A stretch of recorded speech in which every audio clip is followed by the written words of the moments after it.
Seguimos en Weekend y vamos a charlar de una de las pasiones argentinas, pero desde otro lado, desde el lado de la seguridad. Guillermo se encarga, es director de espectáculos deportivos, más específicamente futbolísticos, y está a cargo también de un programa que se llama Tribuna Segura. Tribuna Segura. Bienvenido primero. Gracias. Gracias por venir. Gracias por A invitarme. ver, digo, te designaron en un lugar caliente, me parece, y en donde el foco del periodismo, también de la sociedad, está puesto. ¿Cómo fue esos primeros momentos? Y la verdad que cuando uno decide meterse en lo público, lo hace para estar en lugares realmente no de comodidad, sino lugares donde sean un desafío y que sean lugares donde uno tenga que producir un cambio importante para la gente y que eso se vea. Y esto lo era. Yo ya trabajaba en seguridad con la gestión de Macri como jefe de gobierno y de Montenegro como ministro de Seguridad de la ciudad. Y a partir de ahí, cuando asume la ministra Bullrich, me pide directamente que había hablado con el presidente que querían trabajar en la violencia en el fútbol y que a ver si me animaba a hacerme cargo. Así fue, te Así animabas. fue directo. Ella es muy directa y también es muy tajante en su forma de ver. ¿Te pidió que esas mismas políticas las lleves al fútbol? Sí, Patricia en ese sentido es una persona que va al frente siempre y no hubiera podido tampoco aceptar el cargo si no había una persona como ella, como el presidente Macri, que te dé la espalda en realidad, ¿no? Porque tenías que meterte con intereses, me parece. Exactamente, ella me dijo desde el primer momento voy a estar al lado tuyo cuando se necesite y así fue. Y eso también lo que a uno le dio el empuje y la fuerza para seguir y para hacer un trabajo en el cual estamos orgullosos, porque fueron 4 años prácticamente que se van a cumplir ahora en diciembre de mucho esfuerzo y de cambios. A ver, Tribuna Segura se aplicó en Buenos Aires, en el interior, y hasta lo llevaron a Moscú, al Mundial. Bueno, contanos un poquito de eso y por qué les pidió, mismo creo que de otros países limítrofes también te están pidiendo, a ver de qué se trata Tribuna Segura. Exactamente, nosotros creamos un sistema donde pusimos las cosas en claro y donde las personas que tienen hechos de violencia vinculados al fútbol quedan fuera. Además, la herramienta nos da la posibilidad de buscar prófugos por asesinato, prófugos por robo, prófugos por violencia de género, abuso sexual, todo tipo de prófugos. Ya llevamos casi 800 prófugos capturados en los estadios. O sea, cruzan la información, digamos. Cruzamos la información con el DNI. Antes no se entraba con DNI a los estadios. No, había un anonimato y esa masa anónima muchas veces daba todas las posibilidades de impunidad y de que crezca la violencia. Nosotros ahí vimos un foco de problema, atacamos eso y hoy ya controlamos casi 4 millones de personas, como te digo, 800 prófugos, a más de 3.000 barras le restringimos el ingreso, personas que quisieron entrar y no pudieron, tenemos una base de casi 6.000 barras que no pueden ingresar. Ahora, en cuanto a la seguridad, estamos hablando de justicia. La justicia también acompañó, me parece, ¿no? La justicia nos acompañó, pese a que muchas veces nos decían que no podía acompañar porque el Ministerio de Seguridad, a través de un decreto presidencial, nosotros creamos como los listados de personas que no pueden ingresar a través de un decreto presidencial. Nos decían que era un tema que solamente lo podía hacer la justicia no, prácticamente no le impide a la gente ir a los estadios por violencia, entonces nosotros tuvimos que crear los listados. Los clubes tampoco crean los listados de admisión porque se dice que se sienten presionados, entonces los empezamos a crear nosotros. Y esta base de 6.000 personas. Tuvimos barras que nos han puesto amparos en la justicia, que han ido a distintas instancias, incluso llegó a la Corte Suprema, y la Corte Suprema avaló el trabajo que estamos haciendo. Está bien, bueno, así positivo. Que eso nos dio mucho respaldo y nos dio la posibilidad también de que otros países nos tomen como modelo. Incluso cuando fue el Mundial de Rusia, como recién me comentabas, nosotros no queríamos tener un Mundial donde viajen los barras bravas. Eso de barra brava para todos o eso hinchadas unidas argentinas, las barras bravas han llegado a viajar con los planteles de la selección a los mundiales. Nosotros creíamos que eso era una muy mala imagen para el país, trabajamos mucho para eso, enviamos un grupo policial, yo estuve a cargo de esto y realmente no fue muy bien, no viajaron prácticamente barra bravas, tuvimos muy pocos hechos de violencia y los que tuvimos, porque hubieron, sí, al toque, inmediatamente nosotros los identificábamos y los mandamos de vuelta. Y eso nos dio incluso que Rusia nos premie, nos dio una distinción al equipo de seguridad argentino. Y para nosotros también fue un orgullo, ¿no? No, creo que también en la opinión pública se ve, ¿no? Que enseguida reaccionen cuando sucede algo es importantísimo. Sí, ahora, muchos años de connivencia. Estamos hablando de todo, ¿no? Desde la política, estamos hablando de los clubes y también hay negocios detrás. ¿Cómo haces para desarmar ese negocio que también hay otra gente que está ligada, mayor o menor medida, es difícil, me parece. En el fútbol hay muchos intereses. El fútbol no es solamente fútbol. El fútbol es lo que vos jugás con tus amigos, es lo que yo juego con mis amigos. Acá esto es un espectáculo. Es un espectáculo muy grande donde hay muchos intereses, se discute poder y se discuten negocios. En el medio hay muchas irregularidades que nosotros creemos que hay que atacar. Y buscamos también, incluso con el proyecto Ley de Barras, ir al foco del problema, sobre todo porque hay el fenómeno barra brava, que es un fenómeno vinculado al crimen organizado. Ya no es un fenómeno delictivo común, es un fenómeno vinculado al crimen organizado que se basa de negocios negros alrededor del fútbol y son la fuente del poder también, ¿no? De todo poder que construyen.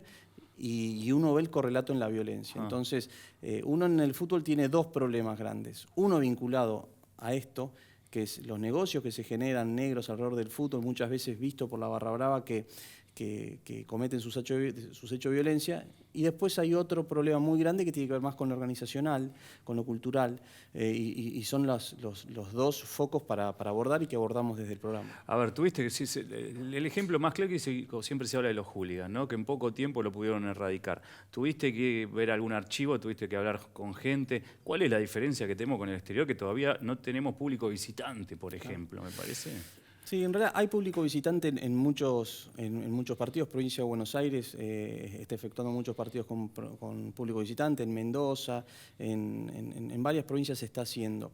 También hay un tema en los clubes, ¿no? Que los clubes grandes en general están un poco reacios a que vuelva el visitante. ¿Es una cuestión de que venta de entrada o es una cuestión de seguridad en sí? Es una cuestión de que el fútbol es un deporte y un espectáculo que es privado, es jurídicamente privado y ellos son los dueños de hacer lo que quieren con su espectáculo. Ya fueron muchos años donde en el fútbol de primera división en algunos lugares no se ha jugado con visitante y también los clubes están tranquilos de esa manera. Pero más allá de eso, creemos que tiene que haber nosotros obviamente muchas mejoras para que después pueda venir el visitante de la manera que tiene que venir. Claro, digo, a ver, tenemos la misma generación, 42, 43 años. Digo, yo iba con mi viejo, veníamos a las señoras, tal vez un abuelo con el nieto, y hoy eso se ha perdido. Me parece que a medida que pase el tiempo, ¿no? Nos olvidamos de ciertas cosas, pero también va a la esencia del fútbol. Y vos también aparte encargás del espectáculo, me parece que es parte esencial, ¿no? Lamentablemente a veces en el fútbol se naturalizan cosas como si fueran cosas normales y no lo son. Cuando nosotros empezamos a decir, cuando asumimos el gobierno que había que pedir el DNI, que no se podía entrar al estadio sin saber quién entraba, nos miraban raro y nos decían, no, es imposible pedir el DNI. ¿Cómo vas a pedir el DNI? La gente a la cancha no lleva nada, claro. Ya lo mínimo. Bueno, pero va a tener que empezar a traer el DNI. Y eso fue un cambio cultural. El cambio cultural es fundamental, empezar a tener nuevos paradigmas que reemplacen a viejos paradigmas que realmente nos han llevado a que el fútbol argentino muchas veces se emparente a la violencia. Y en ese cambio de paradigma nosotros también trabajamos mucho. Por ejemplo, hay una cosa que estamos trabajando hoy que tiene que ver con que las barra bravas no tienen que ser los grupos que lleven la animación, el aliento o los cantos de la tribuna. Tenemos muy incorporado socialmente incorporado eso, ¿no? Que la barra tiene que estar ahí y son los más violentos y son los que llevan exactamente. Eso no tiene que ser así. Eso nosotros hay que regularlo desde el Estado y desde los clubes, pero también lo tenemos que entender nosotros como hinchas del fútbol, ¿no? Entender que la violencia asociada al canto también es algo muy malo, porque uno al final termina incluso a veces cantando cosas y cantando cosas que estoy cantando, ¿no? Me pasa con padres que me dicen, yo a veces escucho a mi hijo y me doy cuenta que son unas cosas son claro, cosas que claro, se tenemos cantan naturalizada la violencia de alguna manera. Exactamente. Eso es un cambio cultural que hay que trabajar y que estamos trabajando. Bueno, a ver, el año pasado tuvimos la oportunidad de con Weekend cubrir el River Boca, pero nos tuvimos que ir hasta Madrid. Una cosa muy especial es que estabas en el Bernabéu, cruzabas la calle, no hacía falta ir a 5 cuadras, 5 kilómetros, y te vendían el sándwich de jamón, pero la cerveza, y no pasó nada. ¿Cómo podemos llegar a transformarnos en eso? Nosotros también pudimos trabajar allá, la policía española nos pidió que llevemos un equipo de seguridad para trabajar en todo lo que fue el cuidado de las barras, que no ingresen, que no lleguen al estadio y lo pudimos hacer bien. No tuvimos barra bravas en principio en el Bernabéu y eso fue muy importante para la seguridad. Cuando yo decía que había dos temas, uno es el barra brava y otro es organizacional. Claro. Hay un tema de organización, de infraestructura, cultural, que está muy metido y eso estaba muy organizado desde Sí, la había Policía anillo de Nacional. seguridad, uno cruzaba los anillos como si fuese en Buenos Aires, eso lo recuerdo. Sí, Sí, exacto, que se montó un operativo de seguridad distinto a todos los operativos que habían realizado en la historia de España. Ni para una Champions generaban un operativo Mira, tenían miedo, de verdad. Tenían miedo y al final la misma policía española nos decía, ¿y dónde están los tan malos? ¿No? Estaban como esperando Sí, algo. sí, sí. Realmente fue una situación que el River Boca excedió lo local y lo nacional de una manera impresionante, la repercusión que tuvo, y lamentablemente creo que terminó siendo casi un negocio llevarlo a otro país porque se terminó multiplicando. A mí me llamaban de la televisión turca, desde Oriente, de todos lados del mundo estaban pendientes a lo que pasaba en Madrid ese día. Claro, estamos hablando de los turcos, también son medio picantes en las barras, que lo vemos con el Galatasaray, cuando vienen los griegos, bueno, hay cosas. Y por último, así, y agradeciendo tu visita, Guillermo, ¿qué podemos esperar para ahora? Faltan pocos días para el River Boca. ¿Están las condiciones dadas? ¿Puede llegar a pasar algo como la última vez? No, se está trabajando muy bien con el gobierno de la Ciudad de Buenos Aires. El ministro Santilli realmente ha puesto un foco muy importante en esto, está trabajando mucho. La ministra Bullrich, obviamente, siempre a disposición. Y nosotros creemos que ya tuvimos un River Boca hace unos días por la Superliga. Sí. En River no va a ser tan distinto, va a ser de noche, va a ser un día de semana. Eso va a hacer que sea más difícil el operativo porque va a haber otro tráfico, las condiciones de nocturnidad es distinto. Pero se está trabajando mucho para esto y en ese sentido se dan las garantías de seguridad. En seguridad uno nunca termina de aprender, uno siempre avanza, claro, y siempre, lamentablemente... y el argentino es pícaro, siempre alguna cosa inventa, me imagino. Sí, ¿no? sí, pero ya venimos en ese sentido trabajando mucho y todas las variables y una matriz de riesgo que puede llegar a existir está bastante manejado. Así que damos tranquilidad en ese sentido y vamos a demostrar, ¿no?, que no solo se puede jugar una final, sino 3 finales seguidas como vamos a realizar en estos días. Bueno, muchas gracias y felicitaciones por el éxito, porque es importante. El éxito, yo creo, de los funcionarios también es el éxito de la sociedad. Así seguro, para eso trabajamos.